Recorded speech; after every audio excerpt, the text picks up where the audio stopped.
Welcome to This Explainer. Today, we're cracking open what is literally one of the most structurally complex documents in all of human history, St. Thomas Aquinas' Summa Theologica. Now, I want you to imagine trying to draft an actual structural engineering blueprint for how the infinite intersects with the finite. Sounds impossible, right? Well, that is exactly what Aquinas attempted back in the 13th century. He applied this incredibly rigorous step-by-step logic to the deepest theological mysteries. So let's dive in and see exactly how he mapped this whole thing out. Here is the roadmap for our deconstruction today. We're going to start with the ultimate cosmic blueprint, ask why the Incarnation even happened, look at the precise mechanics of the union, decipher the difference between nature and person, identify exactly who assumed the flesh, and wrap up with the logic of faith. Let's get to it.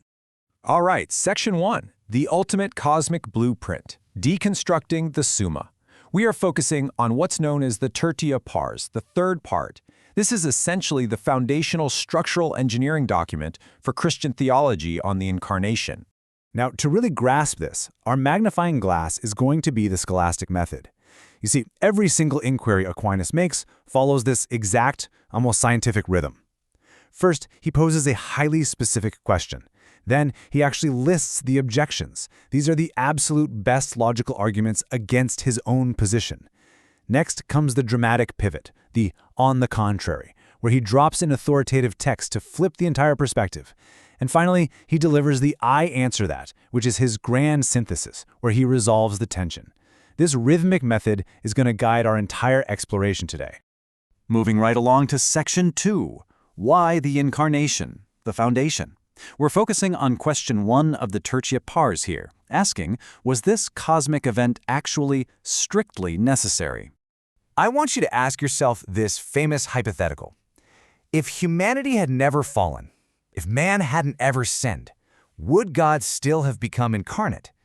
It is such a profound way to test the logical boundaries of the whole event. Why did it have to happen at all?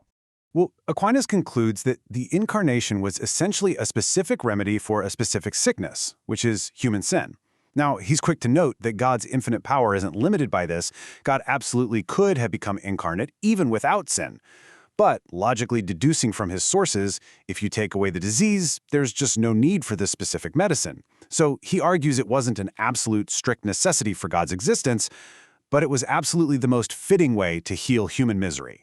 And this argument brilliantly illustrates why timing is such a central factor in his blueprint, like why didn't the Incarnation happen immediately at the dawn of creation, or why didn't it wait until the very end of the world? Aquinas maps out what we can call a historical sweet spot. Think about it, if it happened at the very beginning, humanity in its pride wouldn't have recognized how desperately sick it actually was. But if it waited until the end of the world, human morals and reverence would have been totally swept away and faith would have grown completely cold. The timing, according to his pure logic, had to be right in the middle to effectively serve as the remedy. Section 3, the mechanics of union, the scholastic sequence. This is where we get into the heavy lifting of the blueprint. How does the infinite physically and spiritually meet the finite? Let's see Aquinas' iconic method applied to this massive structural riddle. Did the union of the word incarnate actually take place in the nature? How do you even combine two things that are infinitely different from one another? As always, Aquinas starts us off with the objections. He pulls arguments from historical heavyweights, guys like Cyril and Athanasius. And at first glance, these objections seem to logically suggest that if you combine God and man, they must unite in their actual natures, basically blending together to form one new combined incarnate nature. But then, boom, here comes the on the contrary, his sharp pivot. Aquinas brings in the definitive declaration of the Council of Chalcedon. And this text states plainly that the Son of God appeared in two natures, without confusion, without change, and without division. So right there, the union simply cannot have destroyed or blended the original natures. Then, in his I answer that, Aquinas systematically rejects the whole idea of blending. He explains it kind of like this. If you mix the divine and human natures together like pouring two liquids into a cup, the divine nature would just completely absorb the human one, because it infinitely exceeds it. If they truly mixed, you wouldn't get God and man, you'd get a third, completely mutated species that is neither fully God nor fully man. So, union in nature? Logically impossible. Which brings us to Section 4, nature versus person, resolving the paradox. Because if they don't unite in nature, how on earth do they unite? Aquinas introduces a crucial distinction here to solve this ultimate riddle. First things first, We have to anchor ourselves by defining our terms, exactly as Aquinas does. Nature, in this highly specific scholastic context, is the specific essence of a thing. It is the what it is of a species. For example, your nature is humanity. It is what you are. Immediately, he contrasts nature with person, or what the Greeks called hypostasis. And guys, this is the absolute crux of Aquinas' entire structural argument. A person is an individual substance of a rational nature. It's the underlying subject. So if nature is the what, the person is the who.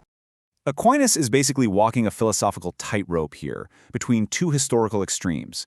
On one side, you had Eutyches, who tried to blend the natures into one. On the other side, Nestorius completely separated the persons, making Christ look like two entirely different people just sharing one body. Aquinas carves a brilliant middle path. The union happens perfectly in the person, the hypostasis. There is only one who, the divine person of the Word, but that single who simultaneously holds two distinct, completely unblended whats, a divine nature and a human nature. All right, section 5. Who assumed the flesh? The builder. We've mapped out the how, but now we need to identify the builder in our cosmic blueprint. Who exactly is doing the assuming? This is where his logic leads to a genuinely surprising deduction. He states that the raw divine power is common to all three persons of the Trinity. So, strictly speaking, in terms of pure capability, the Father or the Holy Spirit could have assumed human nature. Literally, any person of the Trinity possessed the raw power to become incarnate. No way, right? However, Aquinas argues it was supremely, perfectly fitting that the person of the Son assumed the flesh. Why? Because assumption implies taking something to oneself, and the union was to terminate in the person of the Word. But even cooler, he posits that by the Son becoming incarnate, it allows humanity to participate in what he calls adoptive sonship. By uniting with the natural Son, humans are granted a direct pathway to become adopted children of God. Which leads us to our final section. Section 6, the logic of faith, why this matters. Let's pull back from all these dense scholastic terms for a second. Why does getting this philosophical math right actually matter for us today? To answer that so what, Aquinas points straight to St. Augustine. God was made man, that man might be made God. According to this whole framework, getting the structural engineering right isn't just some dusty academic exercise. If Christ is fully God and fully man, united perfectly in one single person, then humanity's fundamental dignity has been radically elevated. The entire infinite blueprint was designed specifically to lift the finite up to the divine. We have seen today exactly how St. Thomas Aquinas applied rigorous, unyielding logical precision to one of the most profound concepts in theology, and it leaves us with such a compelling final thought. If a 13th century monk could map out the intersection of the infinite and the finite so methodically, what other immense cosmic mysteries might yield to the magnifying glass of human reason?